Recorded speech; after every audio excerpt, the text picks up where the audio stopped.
निज भाषा उन्नति अहे सब उन्नति को मूल, बिनु निज भाषा ज्ञान के मिटत न ही को शूल।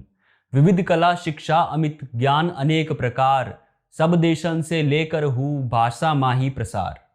मतलब निज यानी स्वयं की, अपनी भाषा से ही उन्नति संभव है, क्योंकि यही सारी उन्नतियों का मूलाधार है।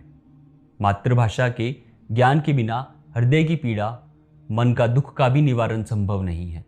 विभिन्न प्रकार की कलाएं, असीमित शिक्षा एवं अनेक प्रकार का ज्ञान सभी देश से लेना जरूर चाहिए, परंतु उसका प्रसार केवल मातृभाषा के द्वारा ही करना चाहिए। नमस्कार दोस्तों, मेरा नाम आयुष शर्मा है। आपने जो अभी सुना वो भारतेंदु हरिश्चंद्र जी की भाषा प्रेम पर लिखी कविता के कुछ अंश हैं। दोस्तों, आज तारीख 30 मई है और आज हिंदी पत्रकारिता दिवस है। आप सभी लोगों को, पत्रकारिता से जुड़े सभी लोगों को हिंदी पत्रकारिता दिवस की हार्दिक शुभकामनाएं। अगर आपको नहीं मालूम तो सुनिए क्यों मनाया जाता है ये हिंदी पत्रकारिता दिवस। आज ही के दिन ठीक 195 बरस पहले 30 मई 1826 को पहला हिंदी समाचार पत्र प्रकाशित हुआ था, जिसका नाम उद्दंड मार्तंड था। यह एक साप्ताहिक समाचार पत्र था। हर मंगलवार को यह समाचार पत्र पाठकों तक पहुंचता था। उद्दंड मार्तंड के संपादक और प्रकाशक यानी कि सब कुछ पंडित जुगल किशोर शुक्ल ही थे। पंडित जुगल किशोर शुक्ल कानपुर के रहने वाले थे, लेकिन इन्होंने अपनी कार्यस्थली, अपनी कर्मस्थली कलकत्ते को बनाया। उस जमाने में समाचार पत्र मुख्यतः अंग्रेजी, बांग्ला, फारसी और उर्दू भाषा में ही छपा करते थे, लेकिन उस समय हिंदी भाषा में छपने वाला कोई भी अखबार मौजूद नहीं था। आज हम जो कुछ पत्रकारिता से जुड़ा देख पा रहे हैं, चाहे वो हिंदी समाचार पत्र हो या किसी भी प्रकार की हिंदी पत्रकारिता, उसकी शुरुआत पंडित जुगल किशोर शुक्ल ने ही की थी। अंग्रेजों के ज़माने में कलकत्ता में रहते हुए हिंदी समाचार पत्रों के जरिए हिंदुस्तानियों के हक के बारे में बात करना वास्तव में एक चुनौती भरा और एक साहसिक कार्य था। वैसे तो पंडित जुगल किशोर पेशे से वकील थे, लेकिन इन्होंने अंग्रेजों के आधीन भारत में हिंदुस्तानियों के हक की लड़ाई लड़ना अपना कर्म और धर्म समझा। इसीलिए पंडित जुगल किशोर शुक्ल का हिंदी पत्रकारिता जगत में एक विशेष सम्मान है। आपको यह जानकर शायद हैरानी होगी कि उस वक्त हिंदी भाषी समाचार पत्रों के इतने पाठक नहीं हुआ करते थे और इसीलिए समाचार पत्र की कई कापियां बिक नहीं पाती थी।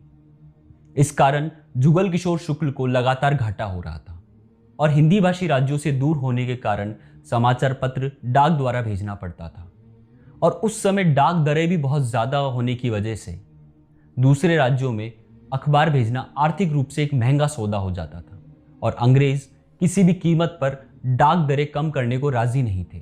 पैसों की तंगी की वजह से इस समाचार पत्र का प्रकाशन बहुत ज़्यादा दिनों तक नहीं हो सका और अंततः 4 दिसंबर 1826 को उद्दंड मार्तंड का प्रकाशन बंद करना पड़ा। आज हिंदी पत्रकारिता पूरे विश्व में अपनी एक अलग पहचान बना चुकी है। हिंदी पत्रकारिता ने एक बेहद ही लंबा सफर तय किया है, जिसका सारा श्रेय पंडित जुगल किशोर शुक्ल को जाता है। भले ही उद्दंड मार्तंड का प्रकाशन बहुत दिनों तक नहीं चल सका, लेकिन पंडित जुगल किशोर शुक्ल ने हिंदी पत्रकारिता की नींव रखी और अंग्रेजों से अपने समाचार पत्र के माध्यम से लोहा लेने का काम किया। उस समय किसी ने यह कल्पना भी नहीं की थी कि हिंदी पत्रकारिता आगे चलकर इतना बड़ा आकार ले लेगी और इतनी महत्वपूर्ण हो जाएगी। उद्दंड मार्तंड के बाद कई हिंदी अखबार निकले और समाचार सुधावर्षन पहला हिंदी दैनिक समाचार पत्र बना, जिसके संपादक श्री श्याम सुंदर सेन थे। हिंदी पत्रकारिता में हमारे क्रांतिकारियों और लेखकों का भी योगदान कुछ कम नहीं है। उन्होंने अपने क्रांतिकारी विचारों को भारतवर्ष की जनता के सामने बेझिझक होकर हिंदी भाषी समाचार पत्रों के माध्यम से रखा। वह दौर ऐसा था जब भारत माता को गुलामी की बेड़ियों से आज़ाद करने का बीड़ा पत्रकारिता ने अपने कंधे पर उठाया। देश की आज़ादी से लेकर आम आदमी के अधिकारों की लड़ाई तक हिंदी भाषा की कलम से इंसाफ की लड़ाई लड़ी गई। पत्रकारिता को भारतीय लोकतंत्र का चौथा स्तंभ माना जाता है, लेकिन दुख की बात यह है कि आज हिंदुस्तान के कई लोगों को इस बारे में पता ही नहीं है। हिंदी पत्रकारिता का इतिहास क्या है और हिंदी पत्रकारिता का आज के समय महत्व क्या है। बदलते समय के साथ पत्रकारिता के तरीके और मायने बदलते चले गए, लेकिन फिर भी लोगों के मन में इसकी दिलचस्पी बिल्कुल भी कम नहीं हुई। दोस्तों, आज के लिए बस इतना ही। जानकारी अच्छी लगी हो तो चैनल को सब्सक्राइब कीजिए, वीडियो को लाइक कीजिए और कमेंट सेक्शन में लिखकर बताएं कि आपकी इस बारे में क्या राय है। धन्यवाद।